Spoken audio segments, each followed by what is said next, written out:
School Rupani के इस 5वें एस्टैब्लिशमेंट डे पर आप सभी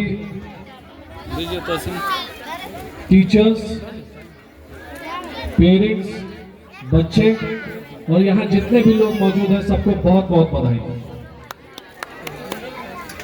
अब मैं पिछले वर्ष भी यहाँ पर आया था।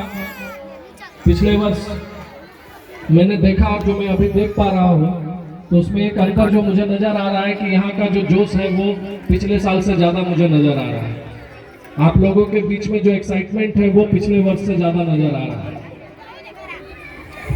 यहाँ के संचालक मुस्तहर भाई और यहाँ के टीचर्स जो इस स्कूल को इस मुकाम पर लेकर के जा रहे हैं, और इतने मैं पिछले साल भी मैंने कहा था कि ये जो क्षेत्र है पिछड़ा हुआ क्षेत्र है, बसंतराय मतलब गोड्डा से तो थोड़ा सा पीछे है, तो इस क्षेत्र में एक विद्यालय चलाना, एक विद्यालय को खोलना, जो कहा जाता है कि अगर आप एक विद्यालय खोलते हैं तो आप 100 जेलों को बंद करते हैं।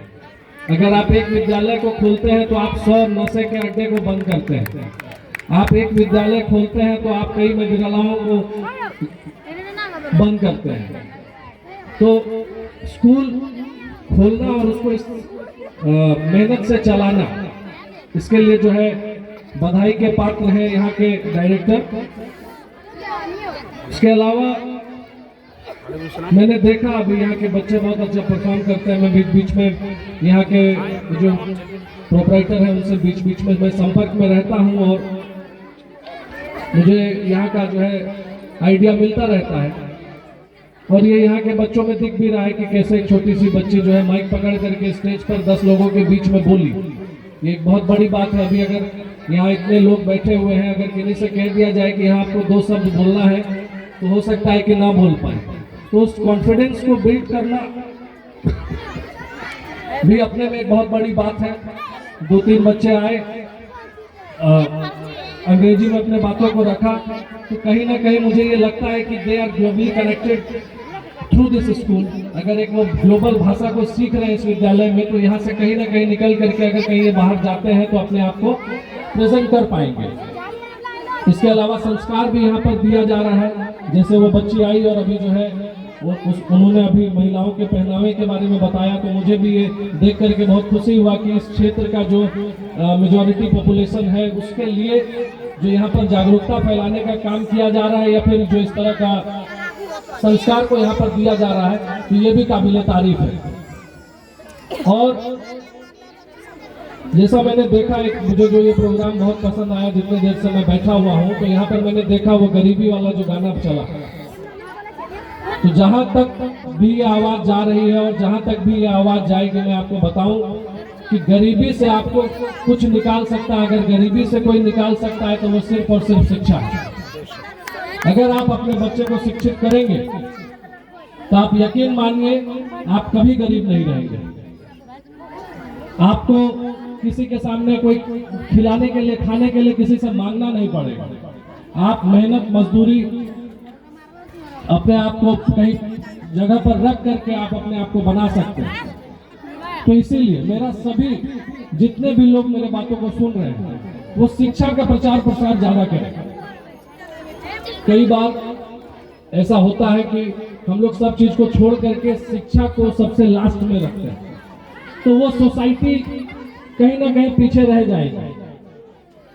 लेकिन अगर आप एजुकेशन को अपने प्रायोरिटी लिस्ट में, अपने महत्व जिसको देते हैं उसमें अगर आप शिक्षा को सबसे पहले नंबर पर रखेंगे। मैं आपको अपने बारे में बताऊं, मैंने जो अपना विद्यालय शुरू किया था तभी मेरी आर्थिक स्थिति कुछ खास नहीं थी।